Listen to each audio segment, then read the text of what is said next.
Welcome back to the Stories of Northern Life podcast. Today I have for you an interview with Matthew James, a new emerging artist here in Sault Ste. Marie.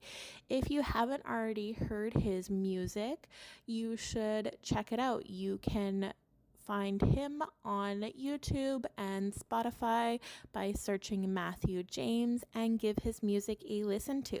And remember to keep following the Sault Museum at Sault Museum on all our socials to stay up to date with what we're doing and keep checking in with us weekly for different episodes. So let's get into today's.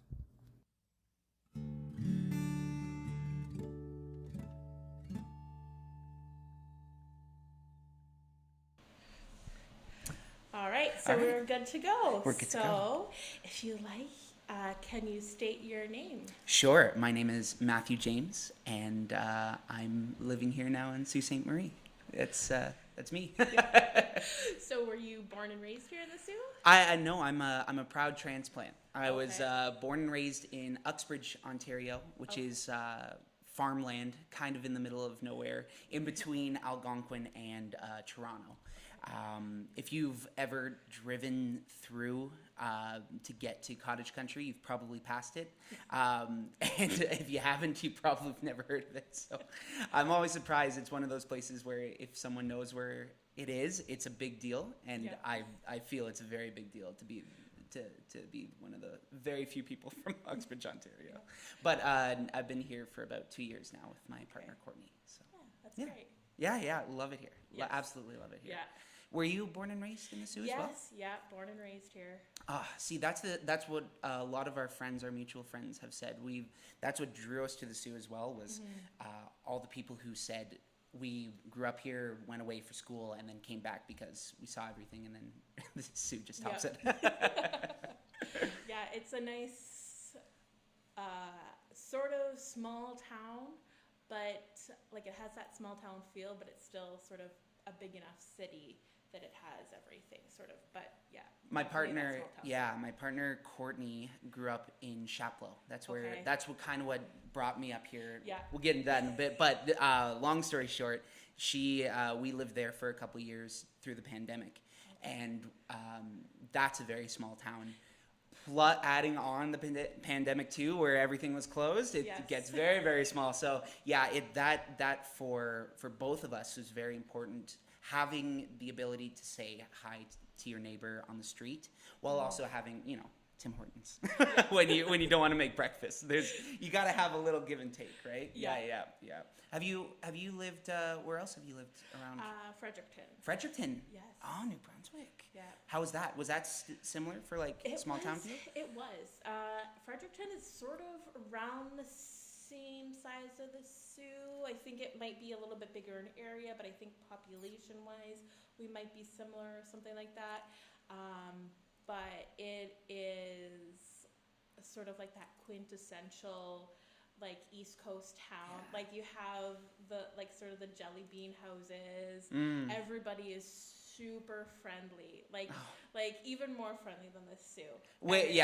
Well, I mean, the East Coast has everyone beat on the kindness factor, I think. I think that's.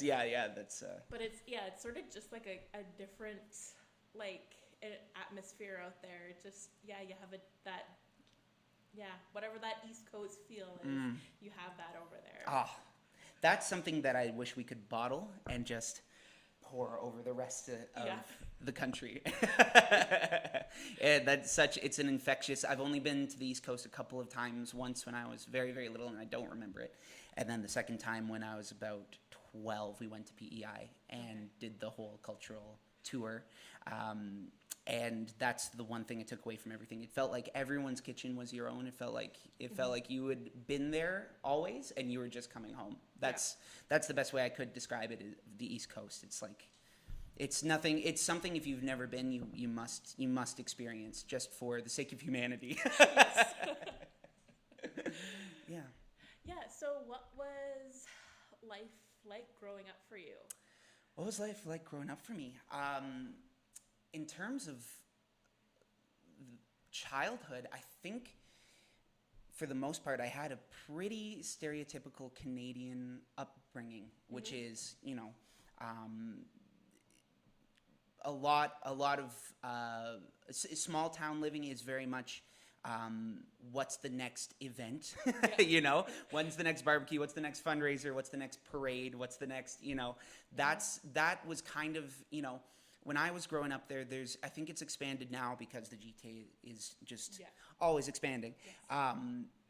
When I grew up there, there's only about 6,000 people there. So life and your world and your perspective is very limited in small towns. And I think, if you've grown up in and around the Soo, I feel like everyone kind of has that vibe, right?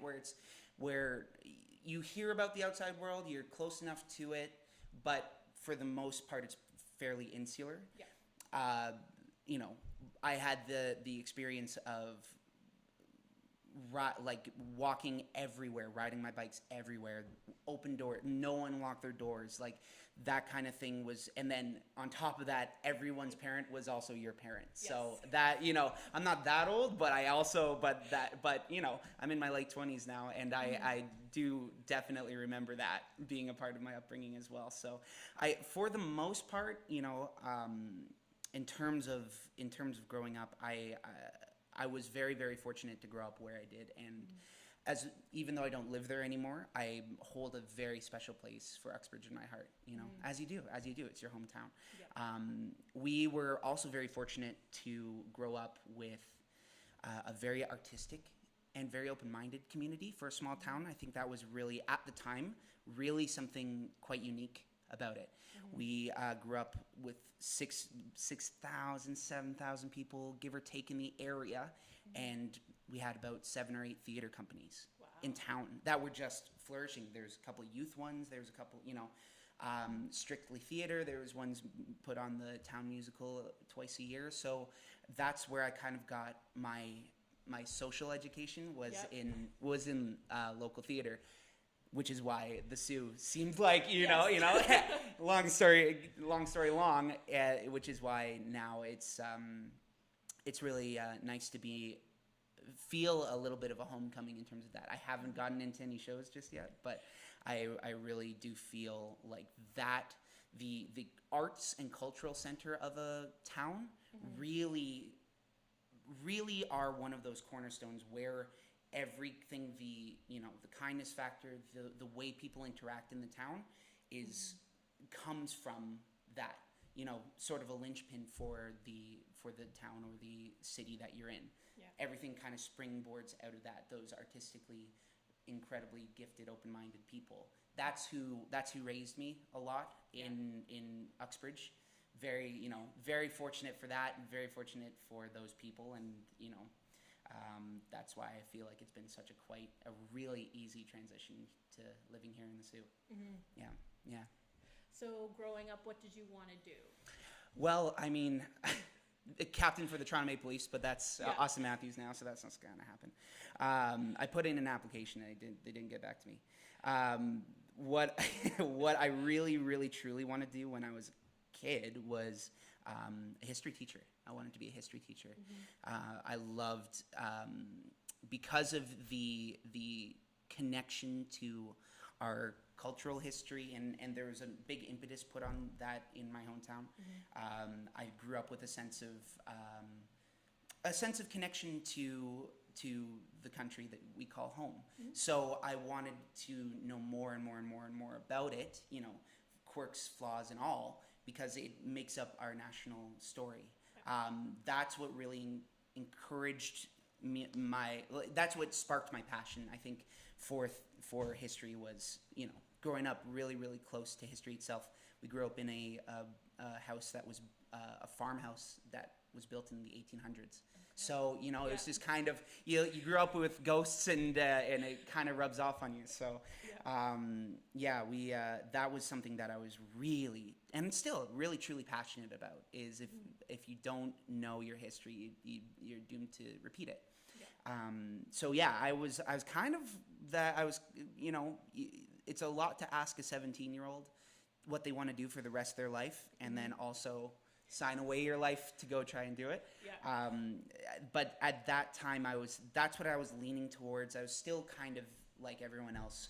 I loved being active in the community, loved performing, loved theater and everything about that, but I just didn't see a way to do it. And then I had a talk with my dad, or like a serious talk. It was kind of around those college application times of like, okay, you need to figure out what you want to do here, pal. You know, even if it's a year off, you still have to make that decision. And I was like, well, where's my heart? And my heart was with theater. So I decided to change course and devote my entire, whole self into performance. I did a 1-year performance preparation certificate at Sheridan College.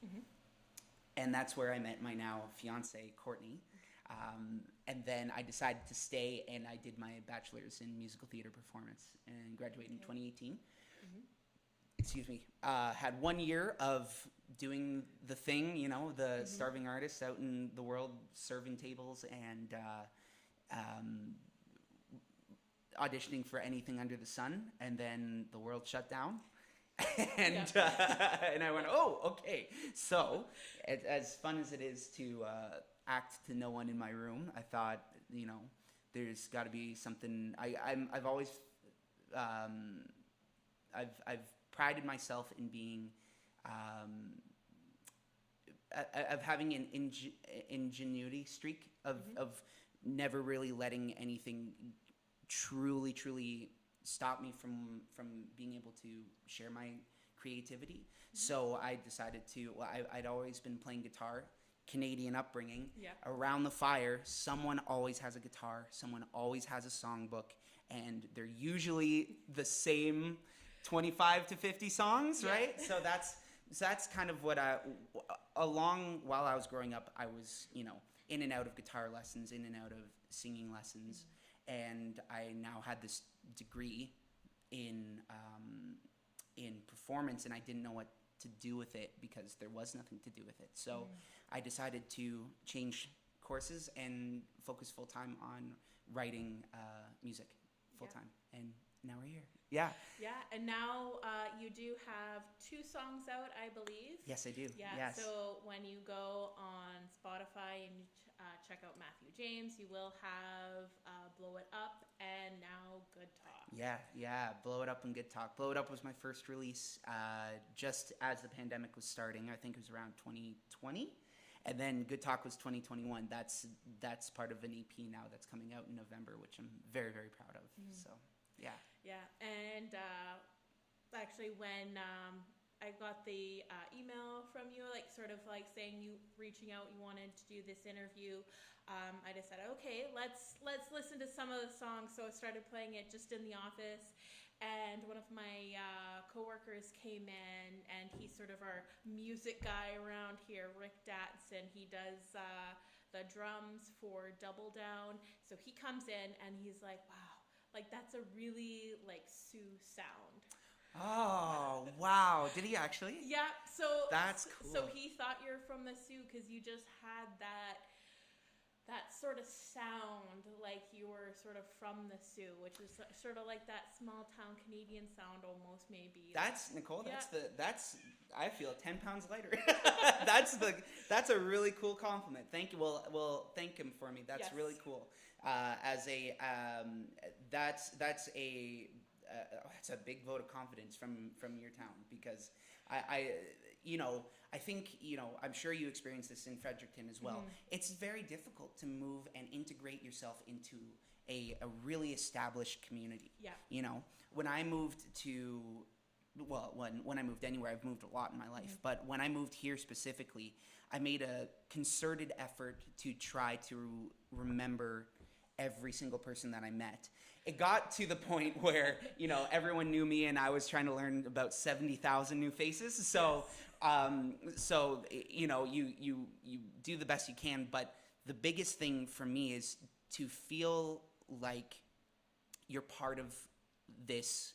To truly make an impression on a town that's so well established with so many roots to the fur trade, to, you know, to the establishment of what we call Canada now. Sault Ste. Marie has been a huge part of that. And I don't take that lightly as someone who now calls the Sioux their home. So that's to feel that, you know, is, you know, the feeling is mutual. So thank you. Well, thank you, Rick. That's very sweet. That's cool. Yeah, that's really cool. I'm excited to share it with you guys. This is about 4 years in the making. It's called the Good Talk EP, and it was made through the pandemic. That's why it took so long to bring it to fruition, was having all these moving parts, renting a studio through all the COVID-19 protocols, working on getting everything together for the release. Really didn't come to fruition until about I'd say about 6 months ago, when we made the call. Okay, it's finally time. It's done. Let's go. And it just so happened to coincide with me being here now. So. Yeah, really stoked to share it with my community now. Yes. Yeah. So what's sort of the idea behind Good Talk? Good Talk, the idea behind it is a question, which is, why can't we talk anymore? You're a student of history, and you see this with, it seems archaic now, but when you talk about the switch over to, you know, the telegraph, or the phone, or the radio, or the television, or the internet, or now AI, it's always the same conversation, which is, how is this going to affect our ability to communicate with each other? Is it a positive, net positive? Is it a net negative? Is it somewhere in between? What I think is missing from our conversation now, and what I was noticing in college specifically, what is a breakdown in true, authentic communication. Now, we can go back and forth on what is causing the major malfunction in our ability to talk to one another, and that's above my pay grade.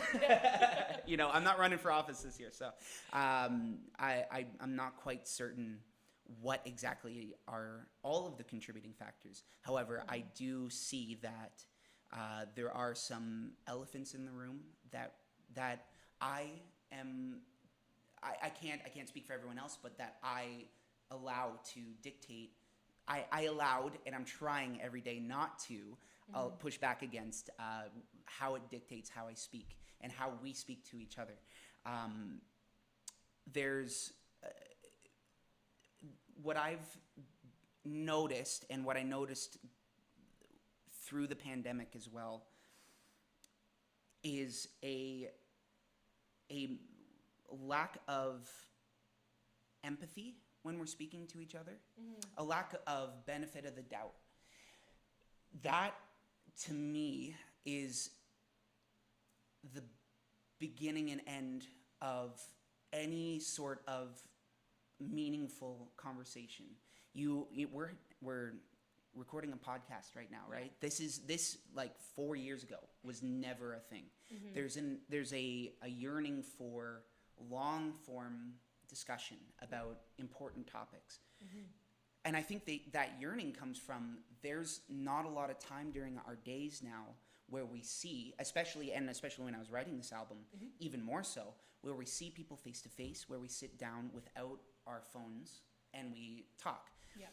To a younger generation, I'm kind of somewhere in the middle right now, where I'm caught between, you know, our parents' generation and this new burgeoning generation that, you know, that has this 24/7. Or like, the generation before social media grew up without social media. So you grew up where, you would call up people, you call up your friends, and now it's everything sort of over text, and you lose that sort of emotion. Like, even if you're writing out a letter, you can still almost get the emotion in the style that you can see in the writing, how somebody's writing, their punctuations that you're using, that flow. But over text, email, things like that, I feel that emotion is kind of almost lost. It and becomes, that's why maybe we add in the emojis, but it's still, it's not quite the same. It doesn't have that same feel to it. and I think that's a great point, because if it did, we wouldn't be having these conversations about it. Why is it so difficult for the generations now to find common ground? There's a show on CTV, which is Battle of the Generations, right? Where it's, which is a fun, it's a fun idea. And I would be lying if I thought about trying to get on that show, because it's history and it's trivia and it's everything I love. But that's, if you only spent your entire day on social media, you would get the idea that there are no commonalities between us, that there are only dividers, there are only divisionary factors, which is not true. There's so much more that we have in common with each other than differences. However, when you get 2 or 3 really big, corporations profiting off of how much we have not in common, it becomes a very, very large and a very, very big snowball rolling downhill, threatening to, I think, everyone has their own opinion. I think it's threatening our ability to truly connect to each other.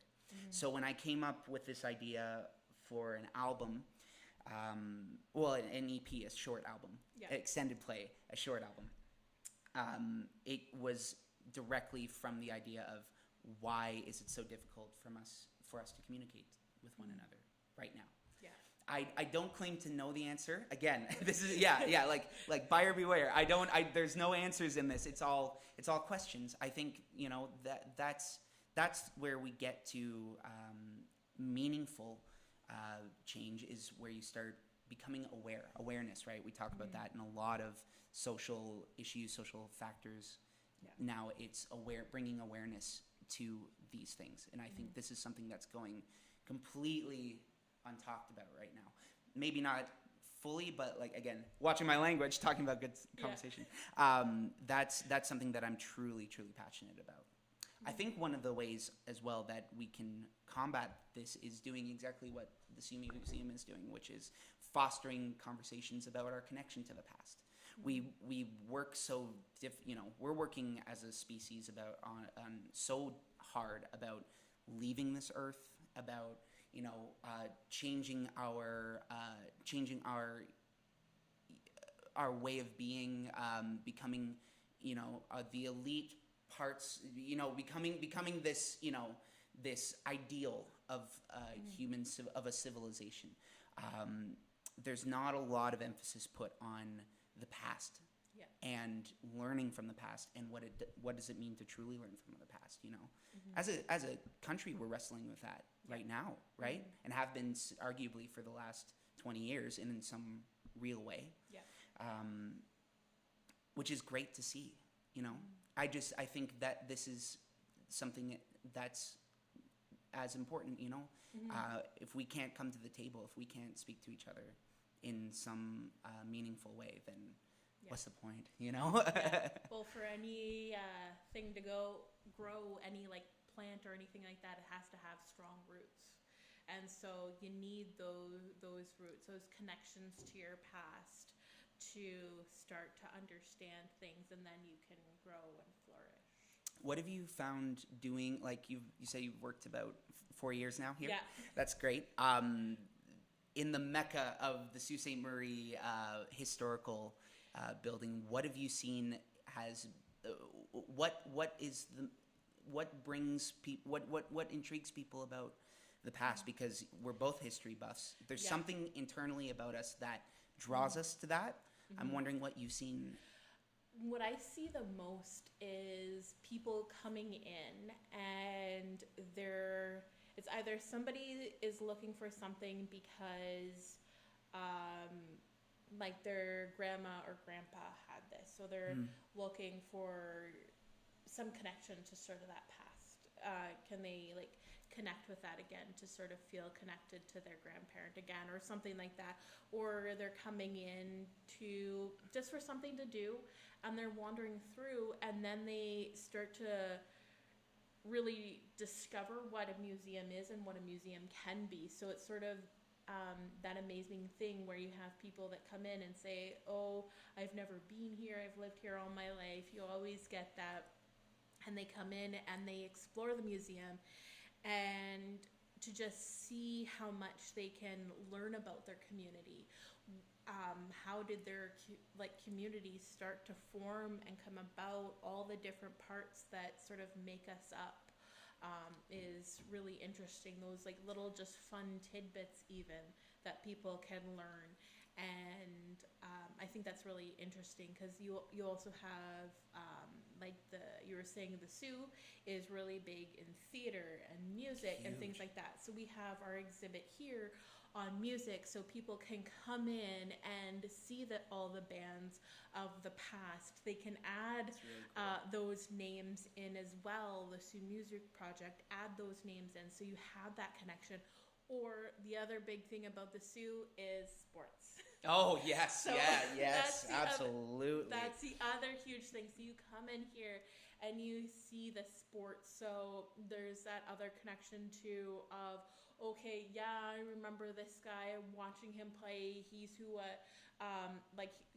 that's why I wanted to go into hockey or baseball, football, whatever it was. So seeing those connections to the past, and we also try to have fun activities for kids. So the kids come here, they have fun, and then the parents sort of along the way get to explore as well. Yeah, absolutely. That's I think that's it in a nutshell, man. Yeah. Like that's making it accessible and making it something that's, that's within reach and not, encased in glass somewhere is that's really cool. I'm not surprised that there's an entire sports wing. Yeah. The Greyhounds game is I had the opportunity to sing the national anthem a couple times. Yes. Since I've been here, and I tell you, I've played a lot of shows, and I've never been more nervous for something in my entire life than singing the national anthem for a barn full of ravenous Greyhounds fans, especially in the playoffs. That's tall order. I drank a lot of water. If anyone from GFL security is listening, they saw me running to the water fountain many times. Yeah, we take our sports very seriously here. Yeah. You can tell that too, especially I don't know if you follow very much hockey, but anyone who comes through the Sioux is always talking about the Sioux. I'm a huge Maple Leafs fan. Yes. Massive. And that has been the Leafs' identity for the last decade was past Sioux Greyhounds players, right? Yeah. Huge part of the of where we find entertainment, of where we find camaraderie, right? That how are the Greyhounds doing? It's 2 years ago it's rebuilding. Last year it's Saginaw, so it's great. That's a great way if you're ever wanting to know about a town is what are their sports teams and how do they find fun on Friday nights? Yeah. That's something as well. I have to say I'm so grateful for the town of Sault Ste. Marie for letting me play my music. I do this, so if you've seen me around town, you've probably seen me, at the bars or at, your neighborhood barbecue or, at Bon Sioux or one of the festivals. And it's because of the welcoming nature of the Sioux, and it's because of the incredible link to their arts and culture that I get to do this full time, which is something you don't get to say a lot in Canada. A full-time musician in a town, making it their, putting down roots. We want to, we're getting married in a couple of years. We want to have kids here, that's something very rare and something that I think is truly can be accredited to the the wonderful and the inexplainable kindness and sense of welcoming that comes with the Sioux. we're in North Ontario. You have to be a little rough around the edges. Baby, you're not gonna make it. You know, you're gonna get eaten alive in black fly season. I'm so sorry to tell you. You have to have a little bit of that spirit in you, and if you can get past that, these are some of the most incredibly hardworking, humble, and honest people that I've ever met in my entire life. So I'm not going anywhere anytime soon. I love this place so much, and I get to do this and talk to you because of the good people here. So it's not lost on me how rare a place this is. Yeah. I think any place you go, if we sat down and had, you know, a couple pints at Mulligan's, we'd get to a place where I would start to be like, I wasn't really fond of this in Uxbridge, and I wish, you know, if we could change that. Everyone has that about their towns, but as someone who's coming into your town and making it theirs as well, I've had nothing but really good interactions, and really truthful and honest interactions with everyone around here. It's really cool. And it's good that our city, like City Hall, supports the arts so much too. I think that's also another really big thing of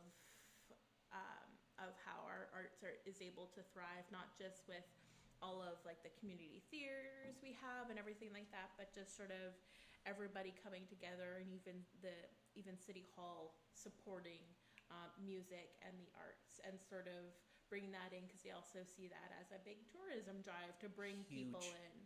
Huge, especially as a border city, right? Like, it's so great to see, you know, I wasn't here through the pandemic, so I can't speak on it, but I've been here for since Matthew Shoemaker came in, and to see the impetus he's put on, you know, being a border town, connecting with the people across the river and vice versa, welcoming people in with open arms, a big chunk of time and energy put into tourism. That's all very that should be, people should feel, you know, thrilled about that, to have something, to have a quote unquote product to sell to the rest of the country and to the rest of the continent, you know. How many people have visited the museum from around the globe, right? Such a great idea. There's people from, you know, that it would blow your mind that made their way through Sault Ste. Marie. Just as you're going about your day, you forget that this is like it's a big tourist destination. Yeah, well, I think that's something that I've always sort of seen, because I've always worked in sort of that history field. So before I was working here at the Sault Museum, I was working at the Old Stone House.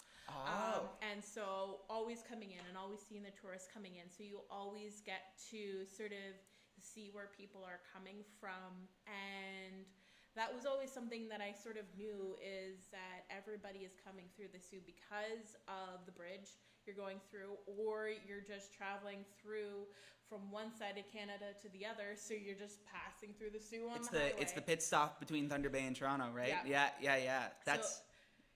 Continue, please. So you always get that, and I feel like we sort of knew that before, but with COVID, it sort of brought to light that tourism is so important for the Sault. We didn't really know how important it was for, like, to support our economy, and how connected we were to Sault, Michigan, and especially like Sault, Michigan to us, because a lot of our healthcare workers also work over in Sault, Michigan. That was really hard with them. And so how connected our community actually was, we got to see that with COVID. And so now reaching out and doing these connections is so much more important, building that community back up and bringing like that community together again. It seems as though, again, I got here right at the tail end, so I didn't see how it affected. I was in Chapleau, and we were seeing how it directly affected a very small town. How was it? What did you see? Because I think this is important for documentation too, is like talking about our history.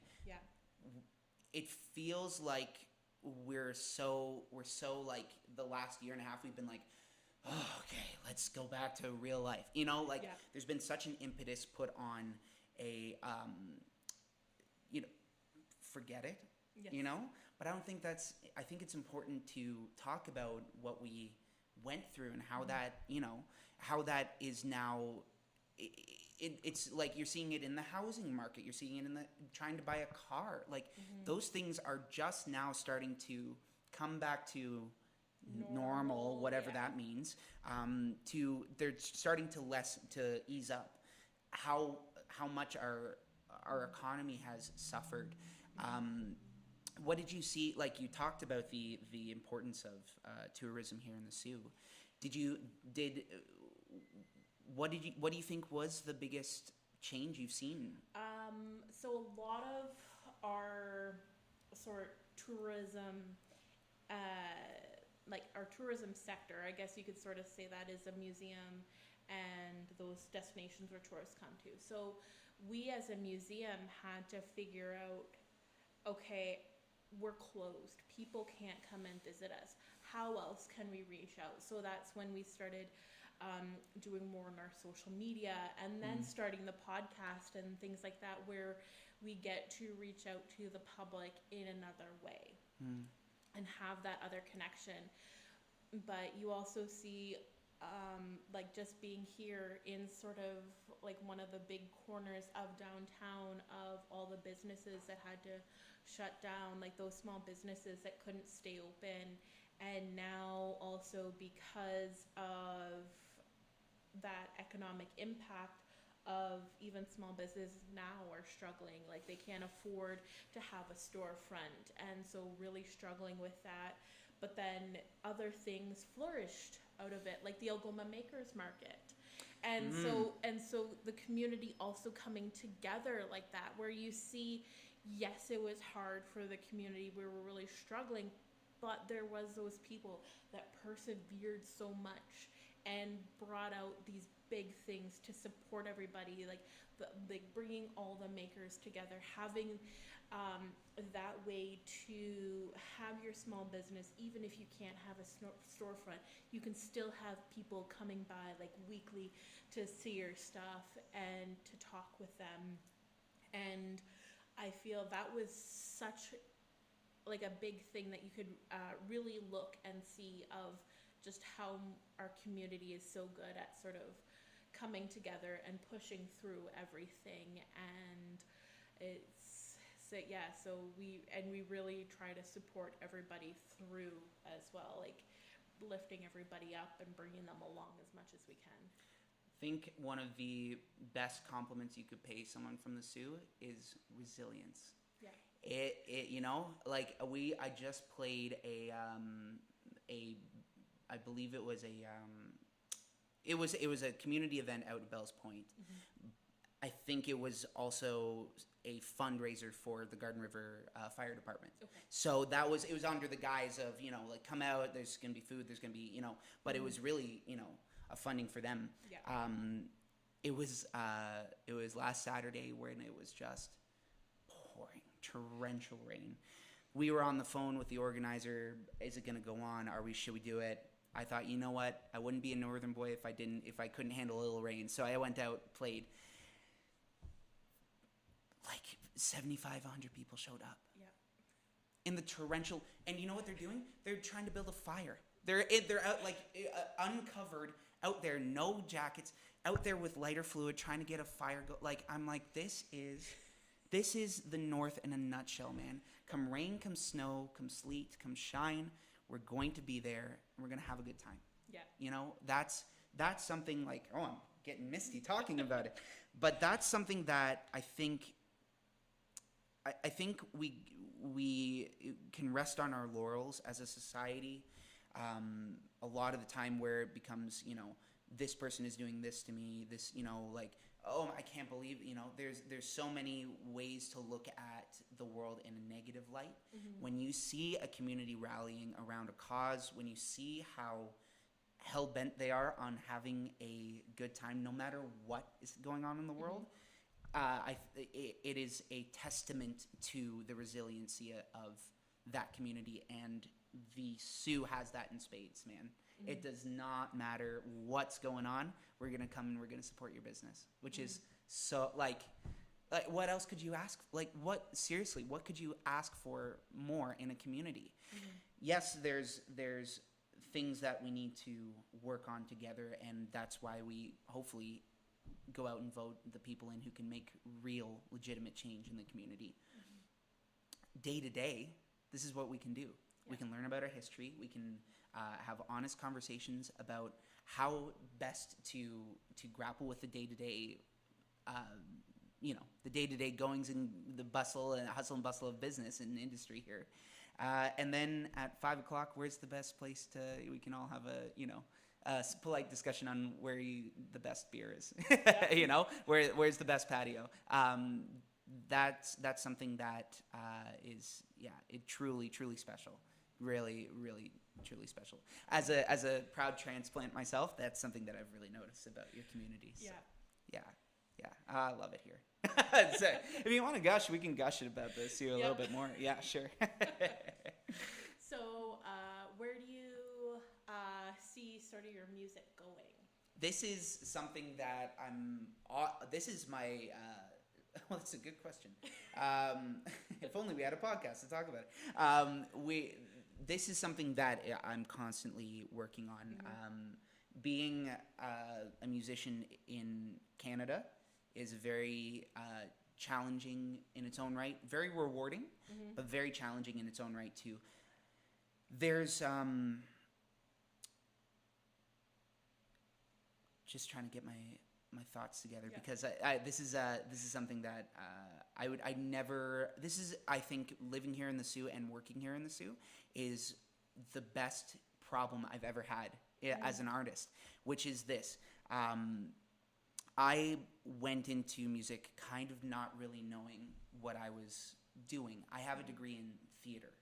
Right? And people might look out and say, like, oh, music, theater should be, it's a completely different industry. What I'm interested in when I'm writing songs is pouring my heart out into my lyrics and making it as beautiful and accessible as it can be. While I've been here in the Sioux, most of my time has been made up of playing more music than I ever thought I would ever play in my entire life. I'm so grateful to be a small business owner here in the Sioux. This is something that I never really, nothing prepares you for it. I was just kind of, I came into the city and I was like, okay, how do I know how, what am I good at? What can I contribute, right? Talking about, building up after COVID, what am I good at? How can I boost this economy? And I can play a guitar and I can sing. So I started putting just show after show together and honing my skills, working day and night on bringing my own style to songs that that you love and songs that you've forgotten about, which is my favorite thing to do, is throw in a song and watch everyone go, oh, that's something that really, but now that I've been doing that for about 2 years now and have a really, really strong following here in the Sioux, what I'm looking forward to now is getting into the meat and bones of why I became a musician in the first place, which is to tell stories. I grew up listening and worshiping and gleaning as much information as I could from songwriters like Gordon Lightfoot and Neil Young and James Taylor and Harry Chapin and Joni Mitchell. People who actually, people who, if you don't really know, you'd never know, had their career started in Northern Ontario. From Winnipeg to Sudbury, there used to be a chain of performance spaces that burgeoning musicians in the country would just hit. It just, for whether there were mines or mills or there were big pockets of population that needed to be entertained. So you had people like Neil Young start his career in Northern Ontario. You have people like, Gordon Lightfoot, who traveled across Stomping Tom Connors, right? Yeah. Sudbury Saturday Night. He's writing they're writing their songs about their experiences playing the North. Gordon Lightfoot just recently passed away, and there was an article about how he wrote one of his songs, Early Morning Rain, in Bellevue Park, watching the planes go in and out from the river. Yeah. That song, funny enough, was the first song I played here when I moved to the Sault, which is something that, is, I think there's a calling up here for a certain type of artist that I'd love to continue. That's something I'd like to continue is, I think, so an hour and a half later, talking about where I'd like to go, I will be one of the North's premier songwriters. I think this is a really special place in the world, and I don't want there to be a gap anymore of the South versus the North. I want there to be a never-ending artistic experience here in Ontario. As for, the country, if they, as for, touring and that kind of stuff, that will, I believe, eventually come.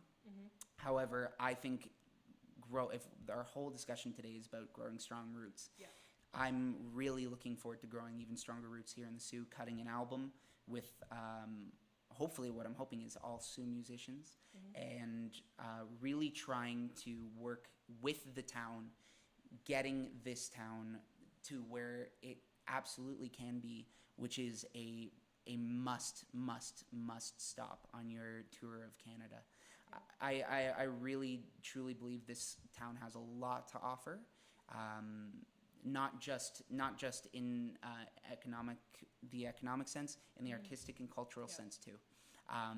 That's something that I really truly want to help push forward. So any way I can do that, I have a few songs about this town already. So if you see me out, ask for Harmony Beach. That's one of my favorites that I'm writing right now. So yeah, that's where I see myself right now, is hoping to be just a little Sault boy, little Sault boy with a dream. So yeah. So if you want to hear what I'm listening to, November 19th, 2024, the Good Talk EP is going to be on all streaming platforms. And I don't know when this comes out, but September 6th, I'm going to be having a release party at the Tap Room. Come on out. We've got merch, and we've got the CDs for sale as well, and some really cool limited edition stuff to go along with it. So yeah, sounds good. Yeah, sounds good. Yeah. Well, thank you for having me on, Nicole. Yeah. This is really cool. Well, I do have one last question. Oh, okay. Look at me trying to end it early. Yeah, sure. What's up? So this is a question we ask everybody. Absolutely. If in 100 years we were to do an exhibit on you, what would the sort of name or tagline of your exhibit be, and what would the three sort of key artifacts be to best represent you? Yeah. Okay. Super easy question. Yes. I've been preparing this my whole life.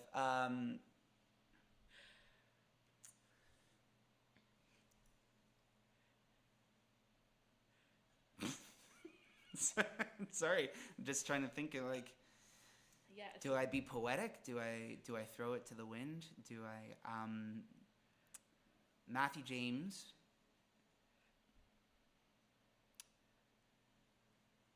The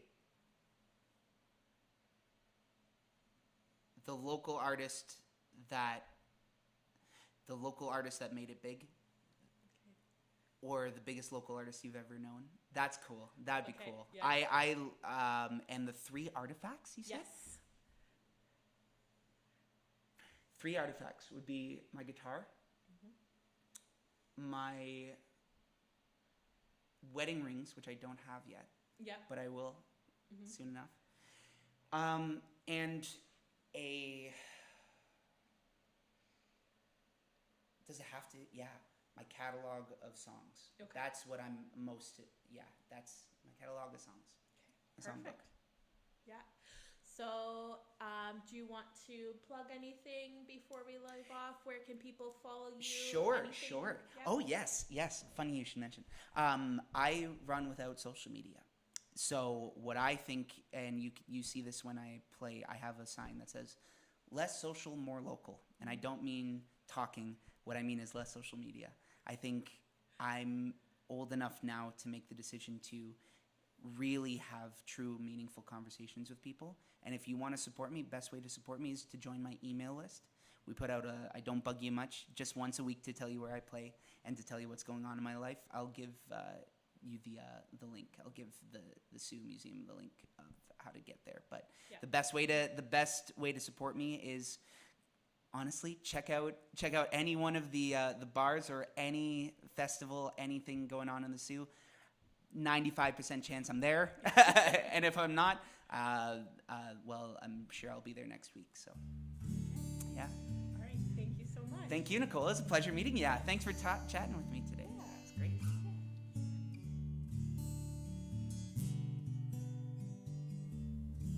Have you been to your local museum lately? Visit us at the Sault Ste. Marie Museum, located in downtown Sault Ste. Marie, the one with the big clock tower on the top. Our hours of operation are 10 a.m. to 4 p.m. Tuesday to Saturday. We have 3 floors of exhibits that we constantly work on updating. The whole family is welcome, as we have activity sheets and scavenger hunts with prizes for every kiddo, a discovery gallery full of hands-on learning, and more interactive elements scattered throughout the museum. And don't forget to come say hi and let us know you're a listener of the podcast.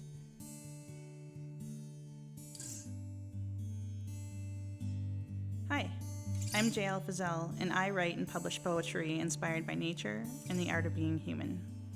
These are some of my words.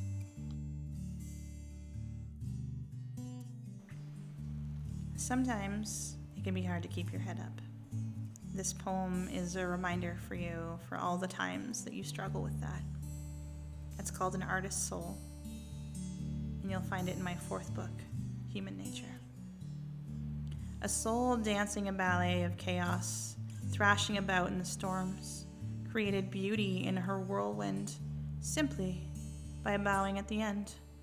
So whatever you do, be sure to bow, not to lower your head, but as the most graceful way a soul can say, "You're welcome." I hope that this poem took you somewhere inside yourself that you needed to go. You can listen to my story here on the Stories of Northern Life podcast. Links are in the show notes.